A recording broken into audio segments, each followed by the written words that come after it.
Halo semuanya, senang sekali ya kita bisa berjumpa kembali di saat teduh Eagle Kids.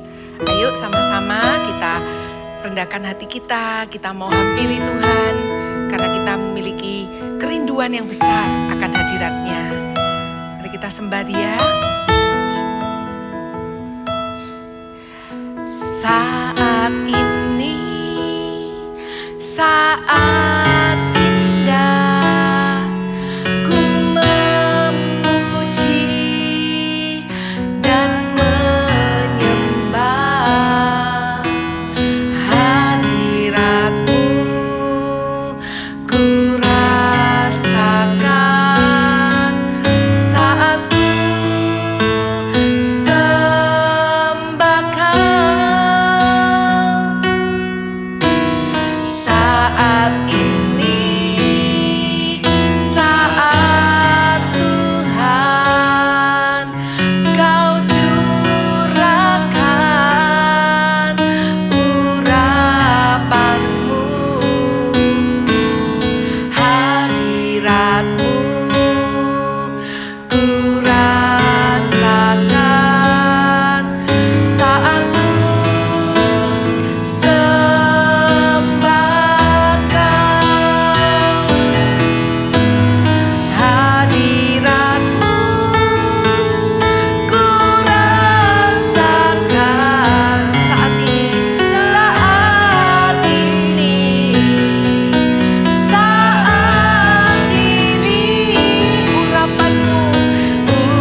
Biar hadirat-Mu menjamah setiap hati kami saat ini Tuhan. Kami tahu tidak ada batas. Dengan hadirat-Mu tidak ada jarak Tuhan. Engkau bawa kami semakin mendekat kepadamu Tuhan. Kalau ada di antara kami yang sedang jauh dari hadirat-Mu, biar hadirat-Mu boleh menjamah dan memulihkan hati kami Tuhan. Sekali lagi katakan hadirat-Mu. Hadirat-Mu ku rasakan saat ini. Saat ini urapan-Mu ku rasakan saat aku menyembah Kau Tuhan. Saat aku menyembah Kau Tuhan.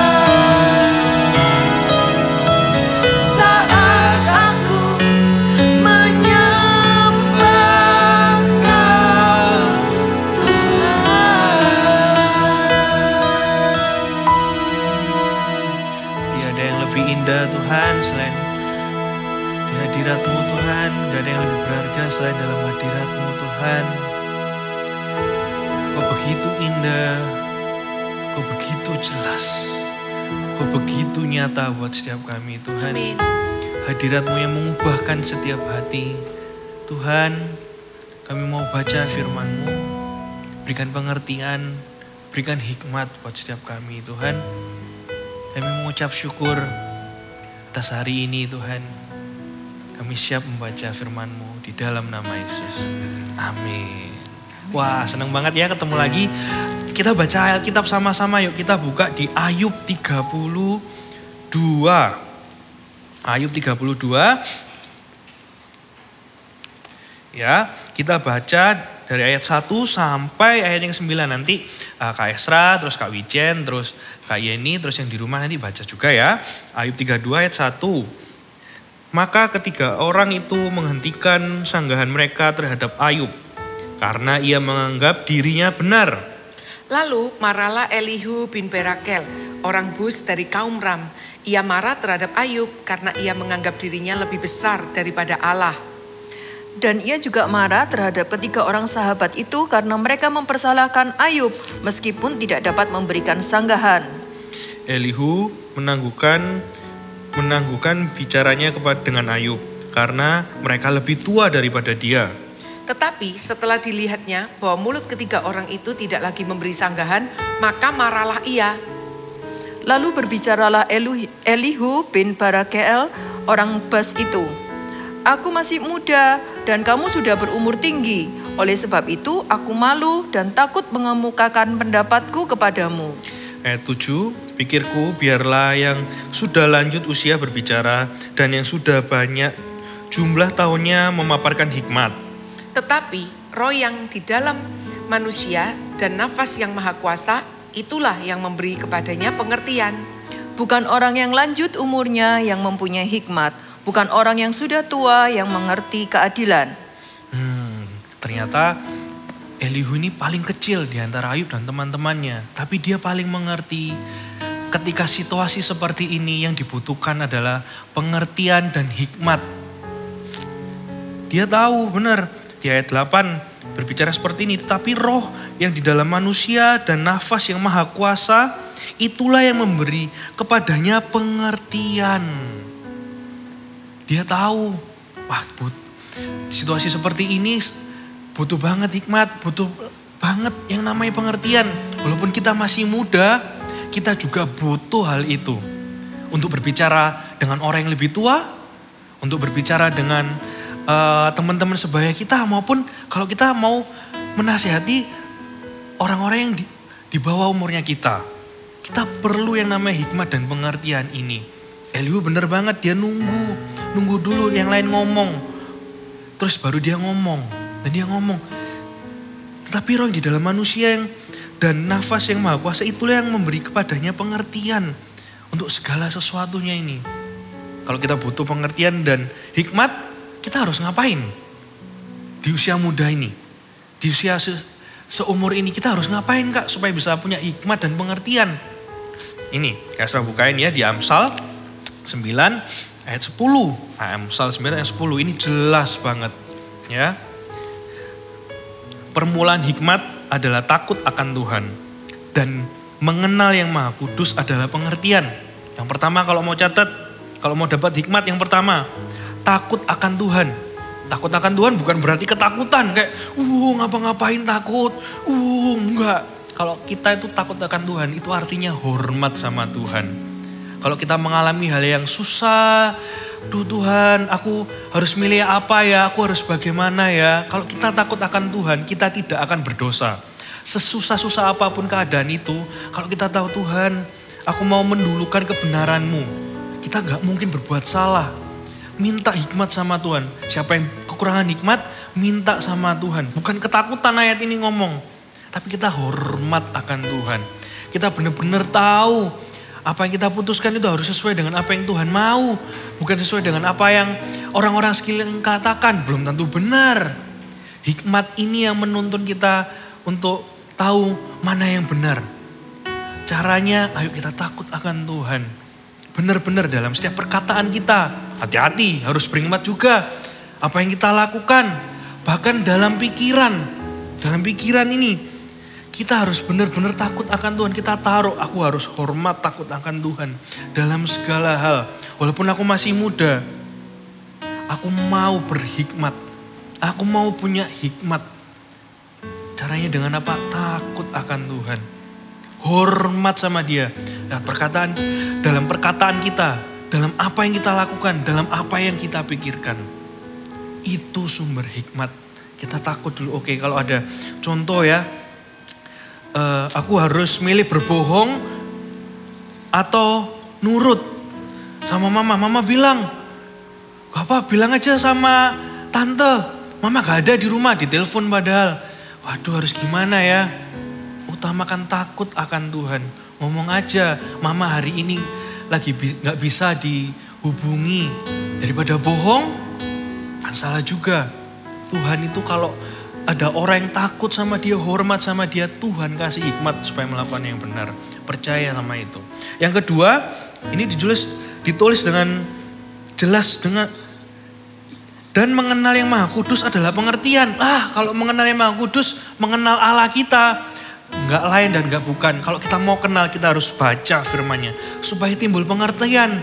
Ketika ada masalah, kita enggak jadi salah paham sama Allah. Tapi kita tahu tujuan Allah itu apa dalam setiap masalah. Kita baca firman Tuhan, kita tahu kalau ada masalah atau hal yang gak enak dalam hidupku supaya aku belajar. Contoh, ada yang tiba-tiba bikin kita gak enak dalam hati. Jangan mudah marah, jangan mudah aku kecewa. Kalau momen kita sering baca firman Tuhan, kalau ada orang salah sama kita harus cepat diampuni.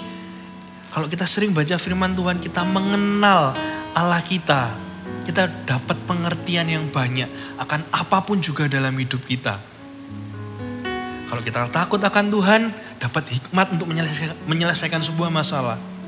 Kalau kita mau kenal Tuhan, baca Alkitab benar-benar sungguh-sungguh, mau kenal Allah kita akan tahu kenapa ada masalah terjadi. Kita jadi punya pengertian. Masalah selesai, kita juga bisa belajar. Itu yang namanya pengertian dan hikmat. Ayo anak-anak, teman-teman, siapa yang di sini? Aku mau Kak, hormat akan Tuhan.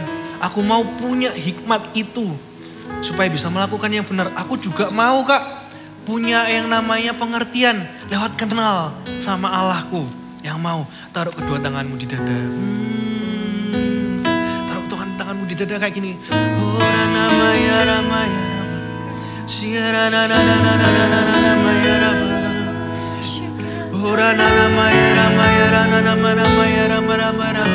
Tuhan, urapi setiap hati anak-anak yang walaupun mereka masih mungkin usianya gak sampai belasan, Tuhan berikan mereka hikmat Tuhan Yesus. Mereka mau takut akan Engkau Tuhan Yesus. Di dalam nama Yesus sedari kecil mereka akan mau hormati Engkau Tuhan, hormati firman-Mu dan kebenarannya. Di dalam nama Yesus urapi hati mereka. Biarlah mereka tiap hari, tiap waktu itu mau kenal Allahnya, kenal Tuhannya. Mereka bisa punya pengertian banyak akan sesuatu apa yang mereka hadapi karena mereka mengenal Allah mereka. Di dalam nama Yesus Tuhan, jadikan setiap anak-anak, setiap orang-orang yang mendengar firman hari ini Tuhan punya hikmat dan punya pengertian supaya ketika mereka melangkah dan melakukan sesuatu tidak salah. Dan dalam nama Yesus mereka bisa menyelesaikannya di dalam nama-Mu Tuhan.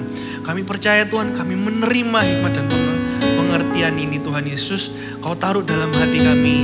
Kami mau Tuhan setiap waktu menghormati-Mu, takut akan Engkau, dan mengasihi-Mu, kenal Engkau lewat firman-Mu Tuhan.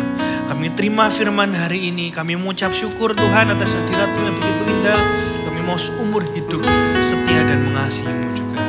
Di dalam nama Yesus kami percaya menerima berkat ini. Haleluya. Amin. Wah, Kak Yeni juga mau nih terima hikmat dan pengertian dari Tuhan. Tadi salah satunya menerima pengertian dari suka membaca firman Tuhan. Di aplikasi GMS Church itu ada devotion ya, yang kalian bisa baca setiap hari. I Love My Bible. Kalian bisa download, kalian bisa ikutin pembacaan Alkitabnya setiap hari. Dan juga setiap hari Jumat kita ada saat teduh seperti ini. Bagikan link saat teduh ini kepada teman-teman kalian yang lain. Dan kita setiap hari cari Tuhan, setiap hari kita terima hikmat dan pengertian dari Tuhan.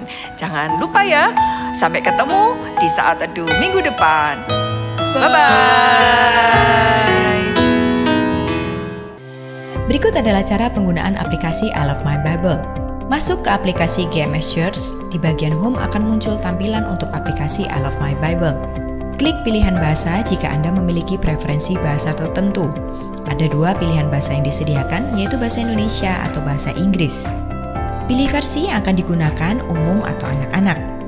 Untuk anak-anak ada 2 versi, yaitu Super Trooper untuk usia 3-9 tahun dan Voltage untuk usia 9-13 tahun. Klik pembacaan kitab mulai dari urutan kitab yang paling awal, yaitu kitab Kejadian. Pilih minggu pertama dan Anda dapat membaca sesuai urutan mulai dari pengetahuan tentang kitab, intro sebagai tema pengantar dalam 1 minggu, dan hari ke-1 sebagai menu pembacaan hari tersebut.